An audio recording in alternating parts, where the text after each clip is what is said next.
I'm really interested to understand and know a little bit more about the types of families that you helped integrate into the different communities. Yes, I can give you, let's say, a couple of examples. First, I'll use the example of the Kenya Technical Teachers College project, where we brought a number of families from Canada to live and work in Kenya for some time. On that occasion, what ultimately developed was that there were a number of families who had children of various ages, but at about the same age, so that they developed almost a culture of their own, so that you could have Canadian families communicating with each other. And it did help tremendously when they were going to school and so on, and many of those people carried on.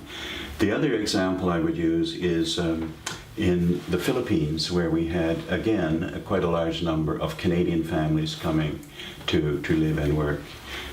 On that occasion, my wife became what we called the Canadian coordinator, and she helped the Canadian families coming to learn about how to get involved in the schools, about the new system and so on. And that ended up being very, very helpful as well. It meant that the children could become more quickly settled in, and that they could develop at least some of their own friends a little more easily than just coming into a strange country and a strange school system. Right. And that helps particularly with the younger children, because they develop friendships more easily. Right. Yeah. Well, like we all know, as teenagers develop, they're needing their independence, but they're also needing to belong. So as a teenager, sometimes it's hard for them to adapt going into a totally new community. What's your take on that? Is there a right time, a wrong time?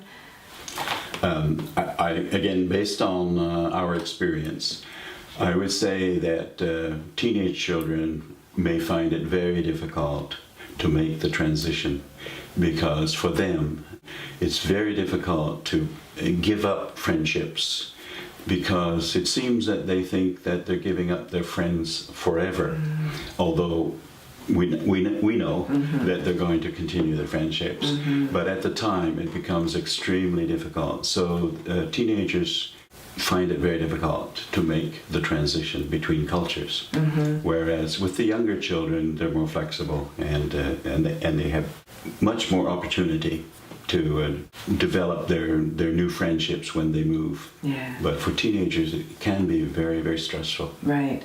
And it's very stressful for the parents, because here they see their child, teen, isolating themselves, withdrawing. I mean, seeing your own child get depressed and or suicidal because they're not fitting in and belonging, not wanting to get out of bed in the morning. You have your stress of the relocation, and then you have the stress of seeing this poor child suffering. Now that must be really hard. Yes, and that's where it becomes difficult, and it's not always possible for teachers and parents to have the time to understand what the children are going through, particularly, again, the teenagers, because it's very stressful moving between cultures. And adults have different coping mechanisms. Teenagers, generally speaking, find it more difficult. Yes. Yeah. So when you move, choosing to move, like one of the things I spoke about earlier was, being aware, being proactive, trying to understand before you go, because sometimes it can look quite romantic going on a new posting or going to a new country, but there's a lot of different issues that need to be thought about, and this is just one that we've been speaking of. Yes. Yeah. So my advice to the organization, the employer, pay particular attention. The bottom line is, if the employee is going to be effective at work, the family has to be more effective in the intercultural transfer.